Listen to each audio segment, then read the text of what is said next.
Hey there, listeners. Today's episode is a preview of the first ever GD Politics podcast live taping. We did it at the Village Underground in New York City in front of a sold-out audience, and my former colleagues from 538, Nate Silver, Clare Malone, and Harry Enten joined me. We had a blast. We played games, we took really good questions from audience members.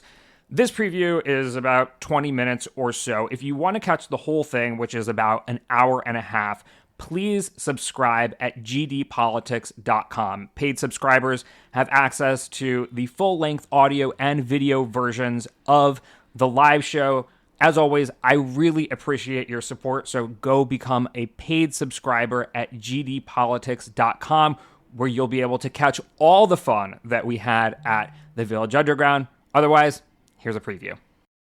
Please welcome to the stage, Galen Druk.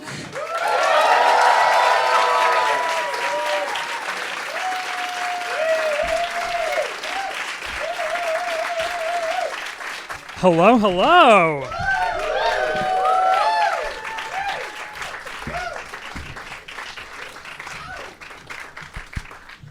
Well, hello and welcome to the first ever live taping of the GD Politics podcast.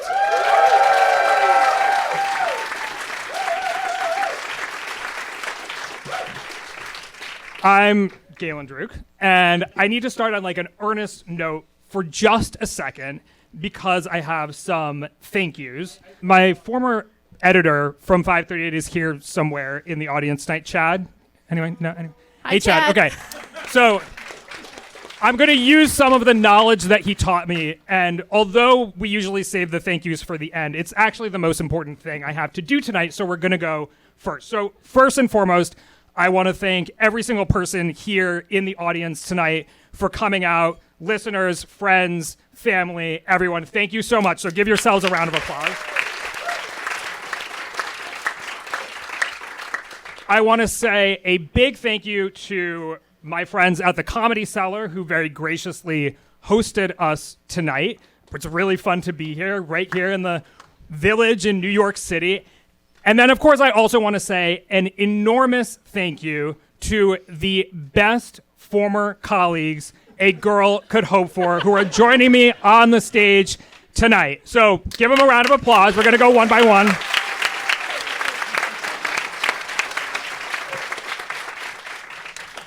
All right, so going in order, we have, of course, Clare Malone.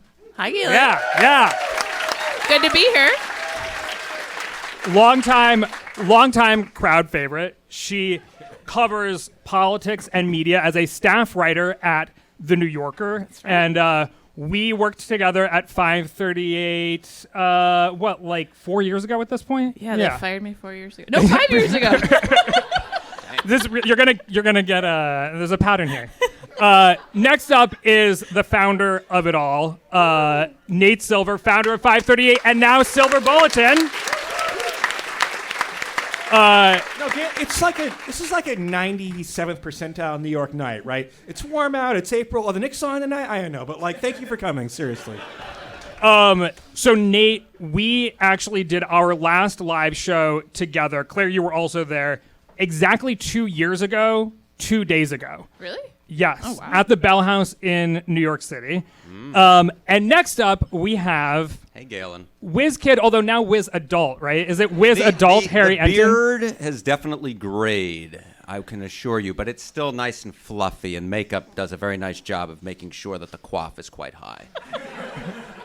You're looking gorgeous, Harry. Thank you, my dear Straight friend. from TV's own Harry Enten is now the chief data analyst at CNN after a recent promotion, guys. So give it up for Harry. Thank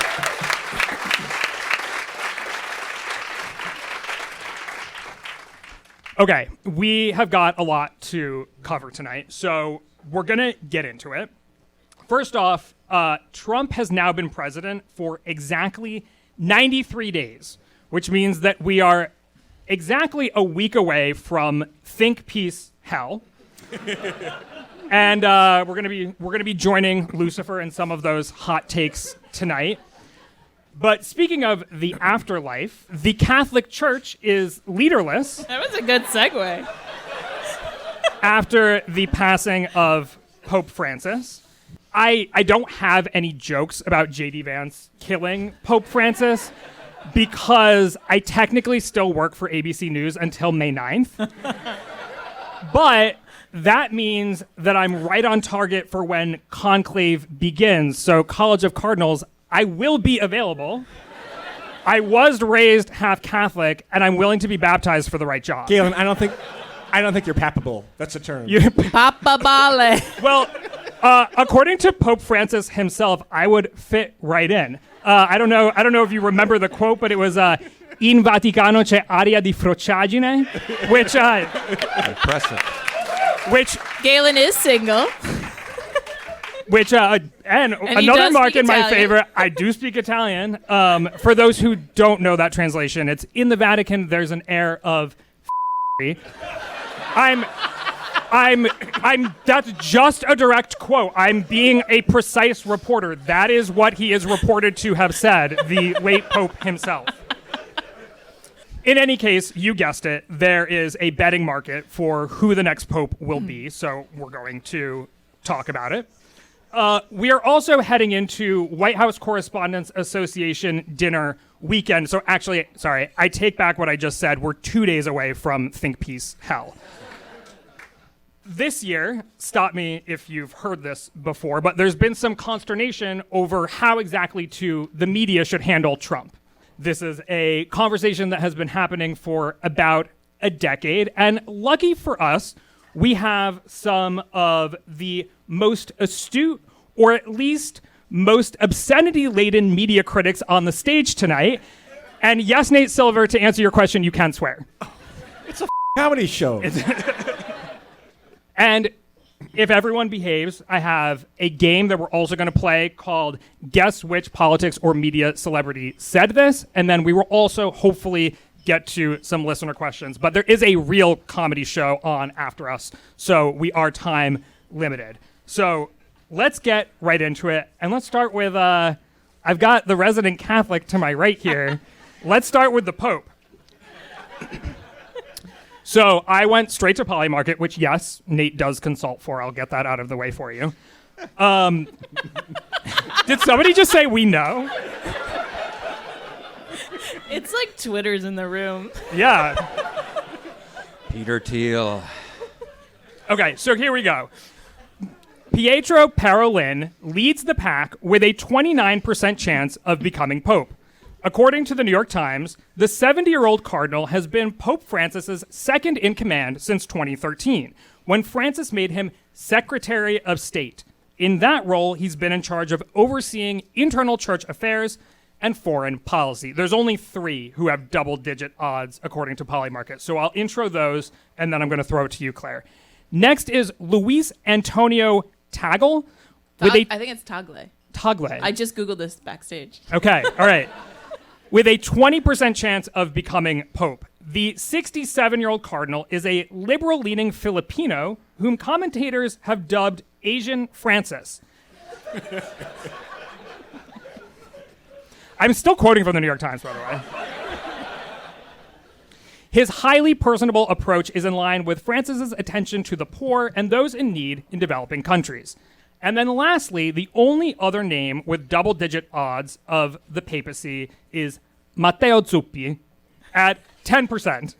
Francis promoted the progressive native of Rome to the rank of cardinal in 2019 and assigned him several important missions. Some experts speculate that Francis would likely have favored him as his successor, although he never weighed in. Okay. So, taken together, there's about a 60% chance, according to Polymarket, that the next pope is one of those 3 men. Claire, what do you make of the race for the head of the Vatican? First of all, this feels like, so in my family, we do like Kentucky Derby odds, like, because my dad used to work at a racetrack. So like everyone puts in their Derby odds, but like we don't follow horse racing. So the night before the Kentucky Derby, we're all like, yeah, like reading like the racing forum and stuff like that. But I know nothing about these people really. So just preface all that. I think I did do, again, some Googling recreationally before this podcast.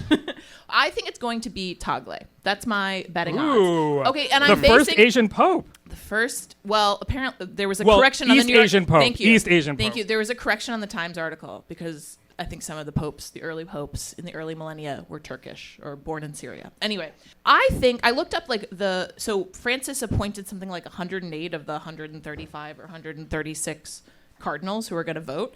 So Tagle is progressive, but also, the Philippines is a really, really Catholic country. It goes to the point of expanding the church reach or focusing the church's reach in Africa and Asia. And Africa's much more conservative. And so I think Tagle is kind of the nice middle ground. And also of the voting cardinals, I looked at this afternoon. Italy has the most. It's 17 votes.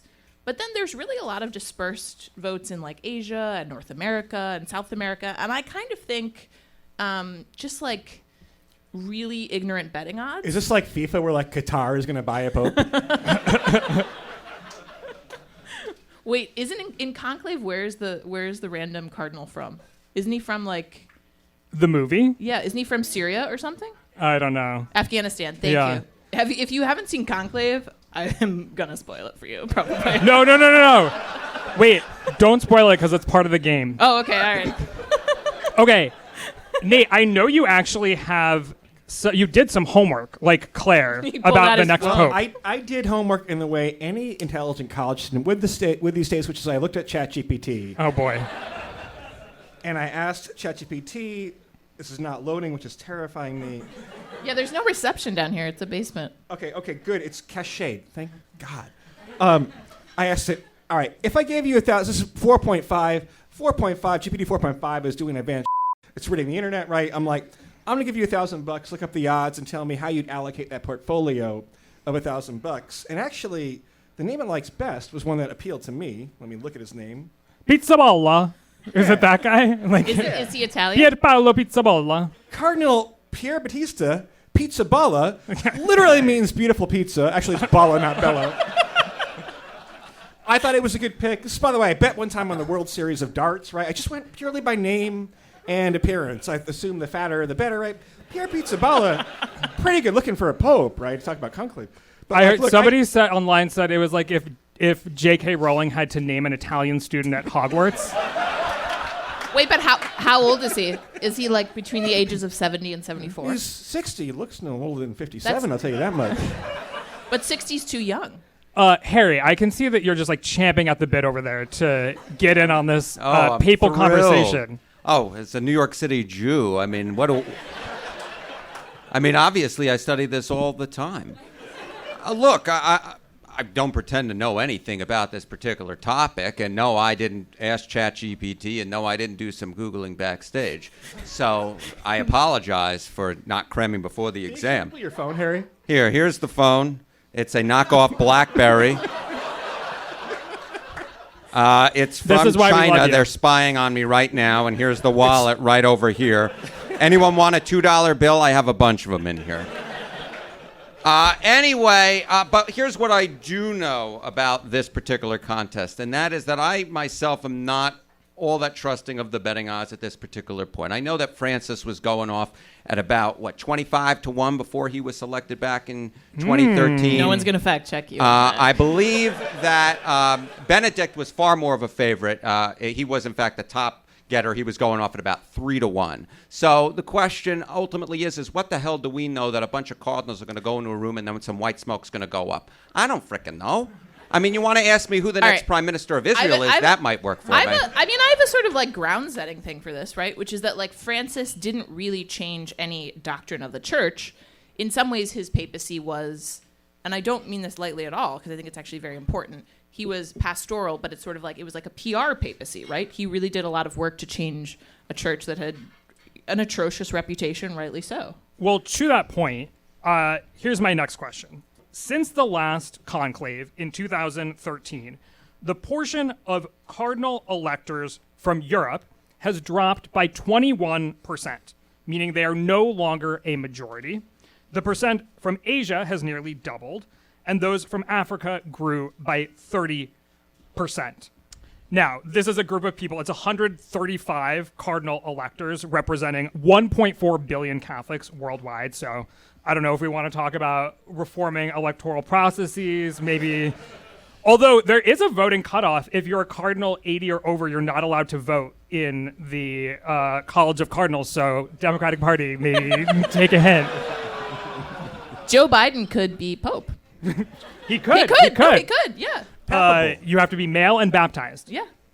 And the comment, we've already seen some of the commentary like, oh, look at how those numbers have changed. Like, does Opus Dei mean the work of God, or does it mean the work of diversity, equity, and inclusion? Like, are we going to have our first woke pope, et cetera, No. which is like funny, but also brings us to a question, because a lot of our political debates are getting mapped onto what's ultimately a very secretive, very sort of personal, and the politics revolve around, is the person from Italy, et cetera, et cetera. What languages does the person speak? What relationships do they have with other countries? But we are mapping like right, left, center onto the choice for the next pope. And so my question is, we often say that politics is downstream from culture. But today, is religion downstream or upstream from politics?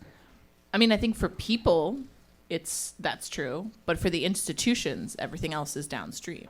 I mean, like Francis had, if you mapped his beliefs onto American beliefs, he'd be like a free press reader, like he's against abortion, maybe he has some liberal cultural views, but like, you know what I mean? Like he's not really, he doesn't fit. But I think, yeah, certainly, like you can also make the argument that a lot of us, because America's so much less religious, we've mapped religious fervor onto politics, which I think is definitely true, right? It's part of, you want to be part of a club, you want a sense of identity from something in your life. You no longer derive it from church, you derive it from political beliefs and who you agree with on Twitter. Like, it's a little bit facile, but I think it's really true. People have energy, people have existential energy that they need to channel. It's very interesting you point out, you put the ideologies on it. Is this going to be an ideological matchup, or is this going to be a regional matchup? And the two of those might not necessarily sort of mix together. And more than that, it's not just that there's less power in Europe, it's that it's more spread out. And what does that exactly mean? I am no papal expert by any stretch of the imagination, as I think I established early on. But does that mean that all of a sudden all these other countries are going to try and team up, the popes from all these different continents, and try and team up and beat good old Europe? I don't know. But as you said, we're not in that room with the 100-plus cardinals who are making these decisions. And so we don't know ultimately how they're going to actually come to a decision. Maybe it's the one who has the tallest hat. I don't know. Which is Pizza Bali. It's a great fucking tall hat. There you go. Okay, so I think this is more about the church than you ever expected to hear from the former 538 Politics podcast crew, but it sounds like you have one more thing you want to say. Well, now I'm thinking about, because like what's the closest, okay, so thinking about factional voting, okay, right? Like the Hungarian bishop is obviously the most right-wing one. I mean, to map politics onto it, right? He's like the right-wing fave, the Hungarian guy. Ooh. Yeah, but I was thinking like, what's the closest voting system, like secular voting system to the conclave? Like, is it just? Yeah, no, I mean, it's like electing the leader of the House, right? Kind of, and those elections are notoriously quite unpredictable. I mean, I was going to give like the freshman year after you have like a bong hit response about whether politics or religion, are they actually all that different? Are politics and religion different categories entirely? I know that sounds like a little bit cliched, but people have become more fervent in their political beliefs in the United States as they become less religious, right? Yeah, I mean, in fact, increasingly people identify in the United States as evangelical, but I don't. Am I having a stroke? I'm here for you. JD Vance?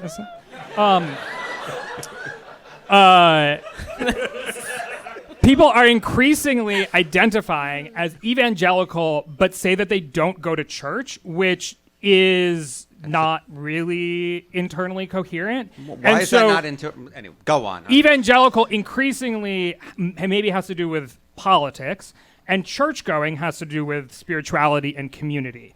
And in some ways, the two have separated. And in fact, some of the Christians in America who have the highest rate of church attendance are Mormons, and they're some of the most skeptical people of Trump.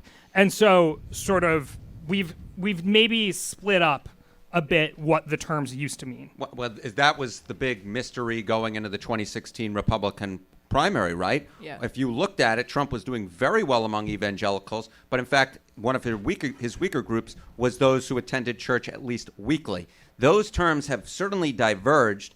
I don't know if they ever exactly meant the same thing, but now they definitely it's don't like make being the same culturally Jewish or culturally. I know something right? about that. Yeah, no, but I do think it's like right, like because I mean, whatever. I'm not evangelical, but like there's a less like you don't have to. It's not. I think there's less emphasis on going to church every week, and it's more. It turned into more of a cultural association, right? Okay, so we've already moved on to the leader of the next government that we want to talk about, which is Donald Trump. As I mentioned, we are nearly 100 days into Trump's second term, and according to the approval tracker at Silver Bulletin, appreciate the shout out, Trump's approval is net -6, which is down from net +12 when he took office. Nate, you wrote this week on Silver Bulletin, quote, to put this a bit clinically, on a scale from -100 to +100, where -100 is Trump's term going much better than I expected, and +100 much worse, I'd say we're probably at a +75 or a +80. Chad, would so you break far. up that sentence at all? Or Megan, if you're in the house. There were a lot of numbers there, but just to abbreviate a bit, you think that things are going a lot worse than your expectations. I might downgrade to like a +70. Positive is bad in this case, right? Maybe a Why? +70. Obvious. Why? Because Elon's After out of the government, because he's probably not going to fire the Fed chair, because today he was wanting to be nice to China. We'll see about tomorrow, right? But I'm just bad, curious, bad, yeah. when you wrote I think Tuesday, when you wrote this, why did you feel that way? And this is specific to your expectations going into Trump's second term, not just, rating Trump's second term overall. Look, I mean, the tariffs are a big part of it. This might be like, I don't know if it's the first self-induced recession in U.S. history, but like the first kind of like self-induced recession since World War II, I think probably, right? I think one thing that people really forgot about a little bit is like, okay, Trump gets elected, everybody is, not really like shocked in the way they were in 2016 because it was kind of 50-50 in the polling, but like he appointed all these really dubious and/or incompetent people who were confirmed by, except for Matt Gaetz, right, were confirmed by the Senate, right? And like, I've been joking on Risky Business, my podcast. Working it in. I kind of miss Jared Kushner, right? I kind of miss like randomly somewhat competent people, right? And also one consequence of the fact that like Trump understood he had a good chance of winning the election because Democrats were stupid to nominate 82-year-old Joe Biden, right? Is they prepared for this, and I think in the first 30 days you saw some of that preparation, but now it's defaulting more toward the chaos of not having enough competent people, not having any guardrails, right? Not having a Congress that keeps Trump in check, and I understand the incentives there, right? And it becomes like a little like I'm not one of those like super capital D democracies in crisis. I'm in like lowercase and maybe upgrading to like italics now, right? But it's kind of weird that like the fate of democracy like depends on like Brett Kavanaugh pretty much, right? That those We were just talking about boofing before we got on stage. Does no one remember that? But Does anyone remember what it means? Until the midterms, the most important question is like, how much restraint will the Supreme Court put on Trump, who is challenging it in all sorts of areas, and how effective will that be? So I'm trying to be precise. Maybe it would get edited in the 538 process, but like it's I think we're not at the point where it's like there'll never be an election again. But like look, it's bad, and I think in different ways than the first term. Harry? When I asked why earlier, I was just wondering why good is negative and bad is positive. Is this golf? Well, because left is negative and right is positive, right? So it's more right wing. Oh, you were thinking about an axis. Yeah. All right. I'm heartened to know that Harry was confused too. So, Harry, I know that you are still a capital J journalist at I thought CNN. that was capital J Jew. That too. It's 3 parentheses. So maybe you're not going to share your expectations versus how things have gone so far. I don't know if you want to rate Trump's performance, but is there particular sort of data or story that sticks out to you as representative of how things are going so far? I mean, the tariffs, I think, is a pretty good representation. I mean, one day. And we're going to leave things there for the preview. I hope you enjoyed our commentary about the next pope. We get into a lot more about the politics of the second Trump administration, how the media is covering it, and how Democrats are responding. And then, of course, we also play a really fun game, which is guess which politics or media celebrity said this. We had a blast, the crowd had a blast, and then we answered some great questions. So head to gdpolitics.com to become a subscriber. Then you'll be able to catch the whole thing on audio or video. I really, really appreciate your support. This podcast, live shows like this, and anything we do in the future will not be possible without you. So thank you so much.